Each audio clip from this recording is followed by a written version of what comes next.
Salam teman-teman, saya Suciadi Ramdhani dan saya akan membahas tentang proses penelitian sosial.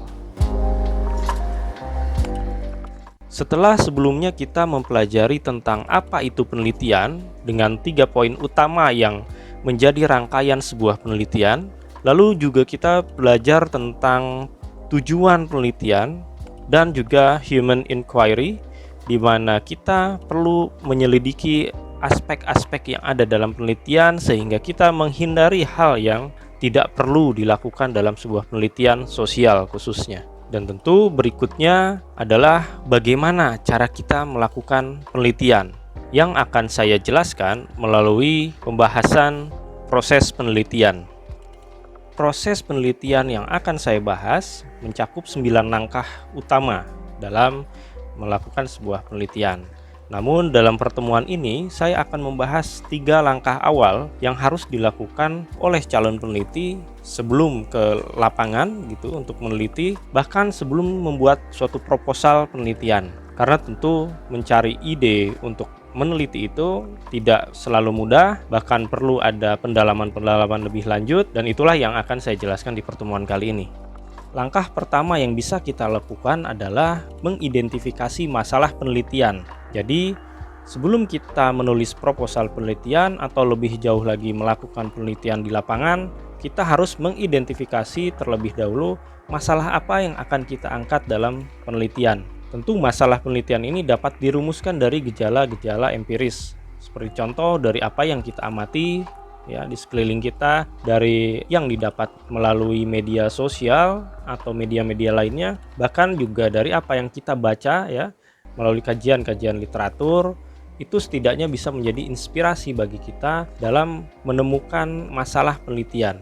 Lantas apa yang dimaksud dengan kata masalah dalam masalah penelitian? Tentu berbeda dengan arti sebenarnya, yaitu masalah itu selalu berkonotasi negatif. Dalam sebuah penelitian, yang dimaksud dengan masalah itu juga bisa sifatnya positif ya. Seperti contoh misalkan kita mau mengangkat masalah yang sifatnya positif dari pesantren, khususnya eko pesantren ya. Pesantren yang fokus juga dalam memberi kesadaran terhadap santrinya bahwa pentingnya menjaga kelestarian lingkungan. Nah, itu hal-hal positif yang bisa diangkat dalam sebuah penelitian. Artinya masalah penelitian itu tidak selalu negatif. Misalkan berbicara tentang kegagalan, misalkan ya, kegagalan pesantren dalam mendidik santrinya menjaga lingkungan. Nah, itu kan negatif dalam satu tema yang sama. Tapi juga bisa diangkat positif. Karena hal-hal yang positif tersebut nantinya setelah menjadi sebuah penelitian dan terdapat laporannya gitu, itu bisa menjadi inspirasi bagi pesantren lainnya atau para stakeholder dalam membuat kebijakan ya, bahwa mendidik santri itu sangat penting khususnya dalam kelestarian lingkungan. Itu kadang yang dilupakan, sebagai contoh kayak gitu. Nah, setelah kita memiliki tema masalahnya seperti apa, barulah kita mengerucutkannya lagi menjadi sebuah pertanyaan. Misalkan apa sih yang ingin kita temukan dari eko pesantren tersebut.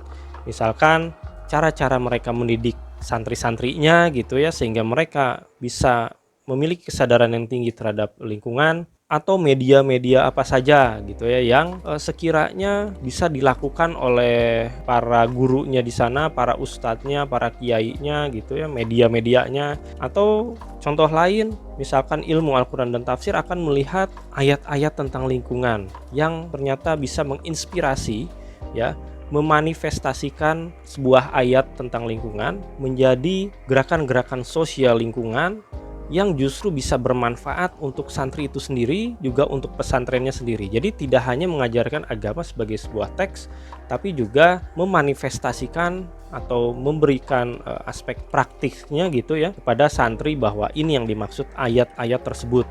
Nah, itulah kenapa pesantren tersebut masuk dalam kategori eko pesantren gitu ya.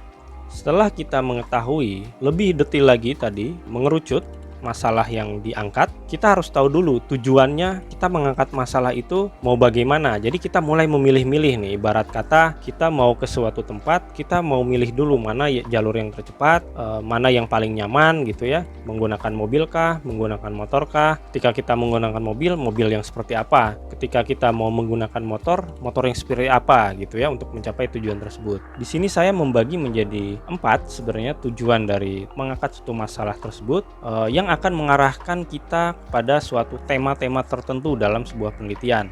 Yang pertama exploratory, di mana kita menggali topik tertentu, yaitu memulai untuk mengenal topik atau subjek studi yang relatif baru. Artinya masih baru nih, masih fresh apa yang kita angkat masalahnya.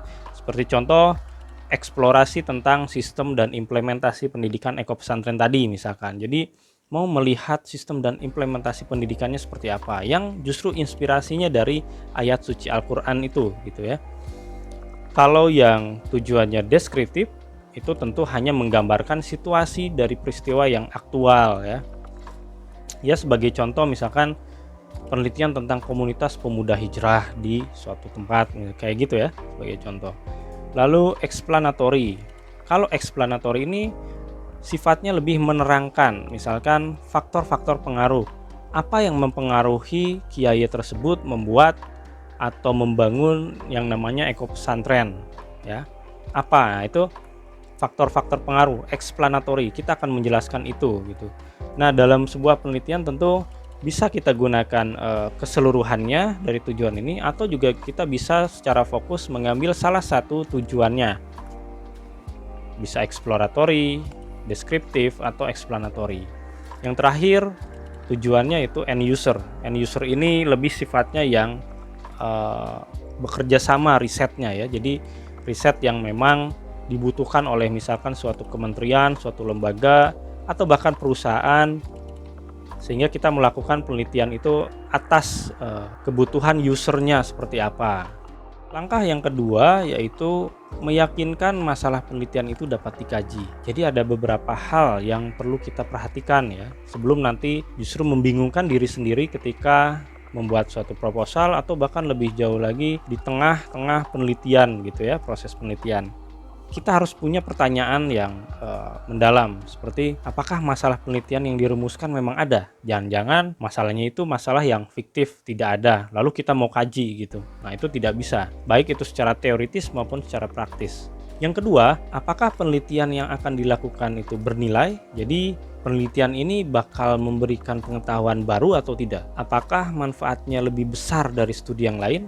Ini pertanyaan yang seharusnya muncul di awal gitu ya. Jadi tidak hanya sekedar melakukan atau memenuhi tugas akhir gitu ya, tapi juga harus punya nilai dan dampak ya, idealnya seperti itu. Yang ketiga, apakah kita memiliki pengetahuan yang mencukupi terkait masalah yang akan kita angkat? Lalu tenaga peneliti, biaya, dan waktu yang cukup adakah atau tidak terkait itu? Jadi tidak bisa juga kita memaksakan diri gitu ya kalau kita tidak ada biaya atau waktu yang cukup untuk meneliti secara mendalam di sebuah pesantren tersebut sebagai contoh gitu ya. Realistis, tapi juga kita harus melihat aspek-aspek kebutuhan yang ada dalam sebuah penelitian gitu ya. Total sih harus, tapi juga tidak menyampingkan realitas gitu ya. Selanjutnya, yang paling penting adalah apakah data yang dibutuhkan akan bisa diperoleh. Jangan-jangan kita sudah membuat proposal, merancang rumusan masalah dan sebagainya, ternyata ketika kita di lapangan datanya itu tidak ada. Nah, itu yang harus diperhatikan oleh kita sebelum melakukan penelitian. Jika ternyata melalui pendalaman masalah penelitian ini tidak menemukan jawaban yang pasti, maka kita harus mundur ulang, mencari tema yang memungkinkan untuk kita kaji gitu ya. Balik lagi ke langkah tadi sebelumnya.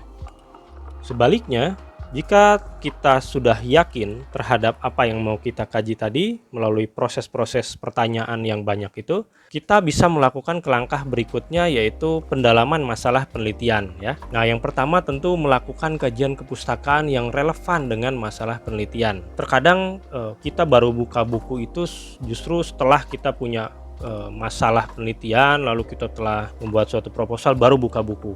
Jadi saran saya justru tinggalkan cara-cara lama seperti itu. Sebelum kita menulis suatu proposal, perkuat dulu dengan tema-tema buku yang sesuai ya, yang relevan dengan masalah yang kita angkat tadi. Misalkan terkait eko pesantren, eko dan pesantren, kita cari kajian literatur tentang pesantren, sejarahnya, sosial budayanya seperti apa. Kita persempit di daerah mana, misalkan di Cirebon. Lalu karena itu ada ekonya, tentu itu berkaitan dengan ekologi. Ya, ekologi ya kita berbicara tentang lingkungan. Dalam ilmu antropologi, sosiologi juga banyak berbicara tentang lingkungan, manusia dan lingkungan ya. Banyak sekali buku-buku yang bisa kita gunakan sebagai inspirasi lah setidaknya dalam nanti menulis proposal penelitian dan memperkuat teori kita nanti ke depannya. Sehingga yakin ketika kita sudah punya konsep-konsep di dalam pikiran kita ini, maka nanti akan mudah ketika kita mau menuliskan sebuah proposal penelitian.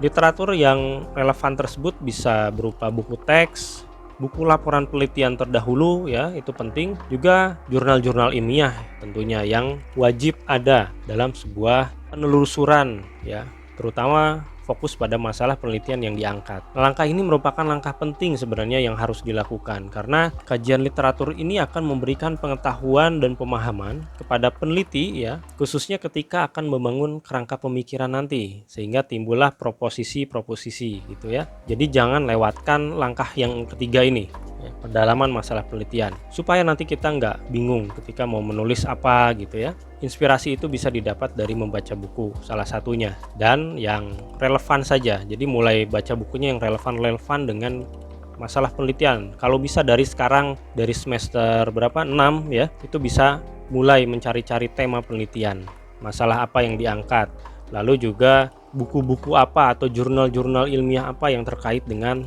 tema tadi. Nah, langkah-langkah tadi sebenarnya itu adalah pacuan pertama gitu ya, dalam membuat sebuah latar belakang penelitian. Jadi kan latar belakang penelitian itu paling awal yang kita tulis ya, judul, lalu latar belakang penelitian, nanti rumusan masalahnya seperti apa, dan tujuan penelitiannya seperti apa. Nah, nanti itu yang akan kita bahas ya dalam pertemuan berikutnya. Namun 3 langkah ini sangat penting untuk menemukan ide penelitian, masalah apa yang bisa diangkat, dan nanti setelah kita menemukan masalah-masalah atau tema-tema penelitiannya, barulah kita lanjut ke langkah berikutnya yang bisa dipraktikkan menjadi sebuah latar belakang penelitian gitu ya. Tentu sebelum masuk ke langkah 4, yaitu membangun kerangka pemikiran. Jadi 3 langkah dulu saja, membangun ide dulu, baru nanti kita akan belajar dari ide tersebut tumpah ruahkan ke dalam sebuah tulisan dalam latar belakang penelitian. Kurang lebih seperti itu teman-teman. Oke, semoga bermanfaat. Salam sehat dan sejahtera untuk kita semua. Assalamualaikum warahmatullahi wabarakatuh.